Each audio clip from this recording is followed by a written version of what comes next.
Watch over heaven and earth, Lord Jesus.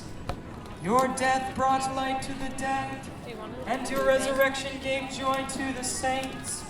Your ascension made the angels rejoice. I think we were going to see the end of abortion in our lifetime. We need to abolish abortion in this country. Abortion is degrading, dehumanizing.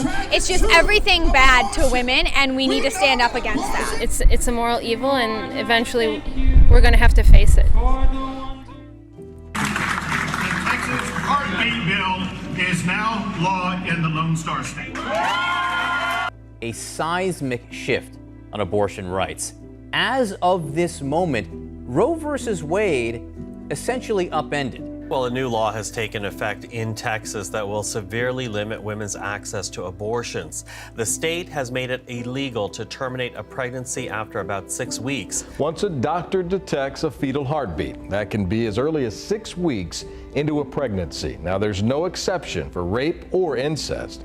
Anybody who supports someone who gets an abortion, that could include a crisis counselor, that could include a loved one, that could include a partner, that could include somebody who just drives somebody to the clinic, is now open to what is essentially unlimited liability. There is no cap for the amount of damages you could be liable for if you assist somebody who needs an abortion. Because of the way this law is designed, it's much harder for its opponents to challenge it in court, because essentially it's leaving the enforcement of this law up to private citizens, not the state government. Law that started in Ohio, the heartbeat ban, which went into effect in Texas and remains in effect right now, saving 100 lives a day.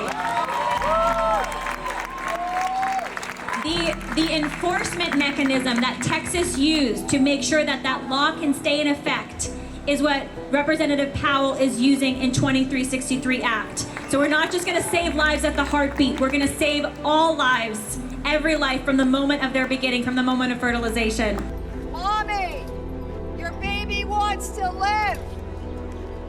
It seems not fair, and it creates stigma, and it makes the women anxious, and it makes them feel like they're doing something wrong or bad, and they're not. They're doing the thing that is best for them, best for their families, best for their life.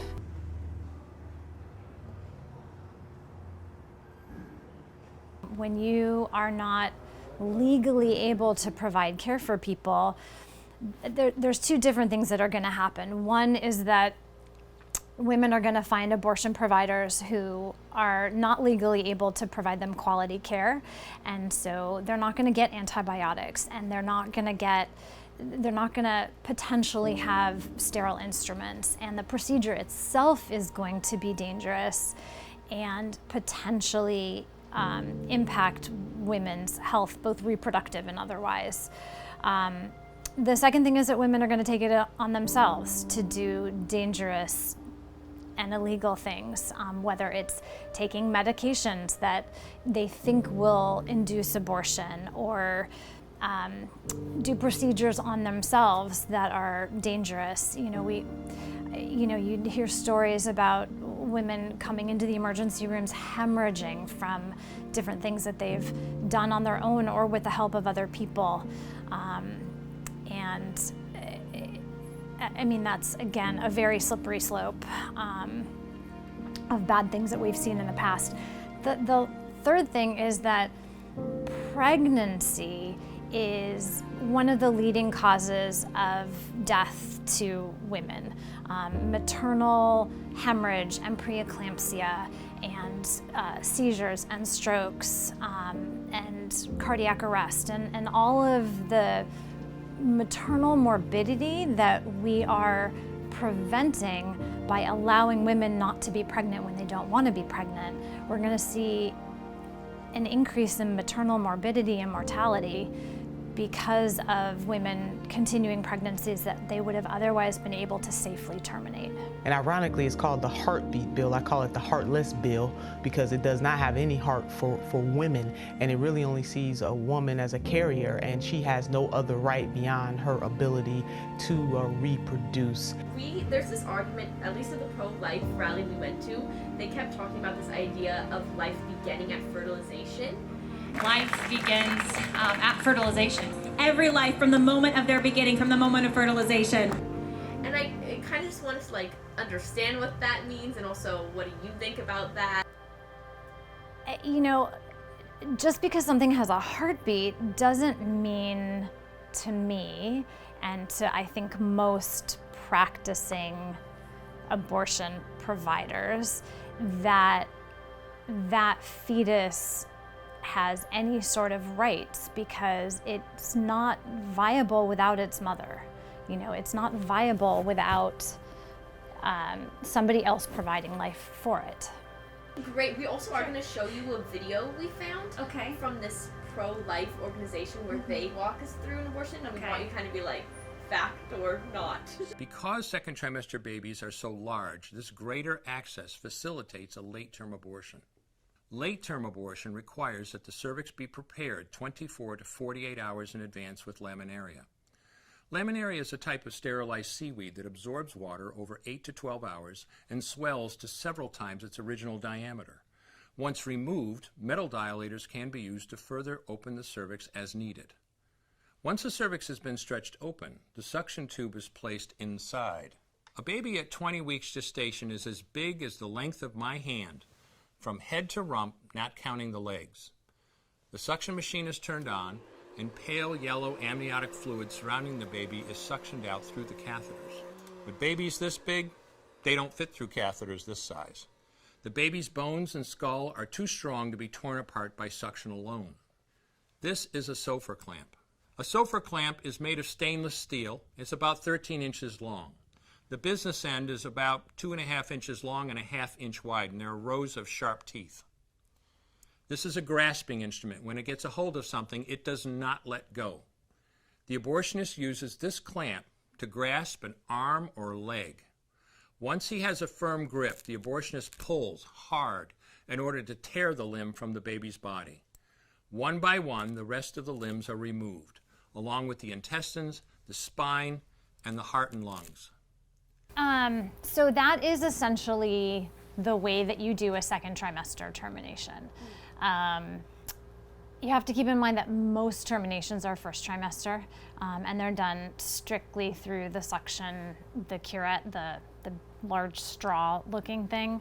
But the basics of how you do a second trimester termination are very, I would say, accurately depicted. It's not something, again, that those of us who do them, and again, most of those kinds of terminations are done by specialists, that you take any pleasure in doing. It's gruesome in a lot of ways, but it also is very often necessary. You have a fetus that's anomalous, that will not survive because of cardiac defects or other abnormalities that would cause that fetus to develop into a baby that will either not survive or die in terrible ways or have complications later in life. It is imperative that women be given the choice to have a procedure like that, no matter how gruesome it is. And for the same reason, you have to be able to, I think, allow women to have the choice to do a procedure that some people find offensive. You know, it's all wrapped up in this same issue of what are our rights as human beings. As much as you can agree that it was like an accurate what he was showing, how do you feel about, like, I don't know, like the weaponizing of that? There's a part of me that feels like it is irresponsible to take that out of context. You know, if we showed someone what, you know, doing a hysterectomy looks like, some people might have very similar visceral reactions to, you know, the instruments we use and how, just putting a speculum in someone can look barbaric.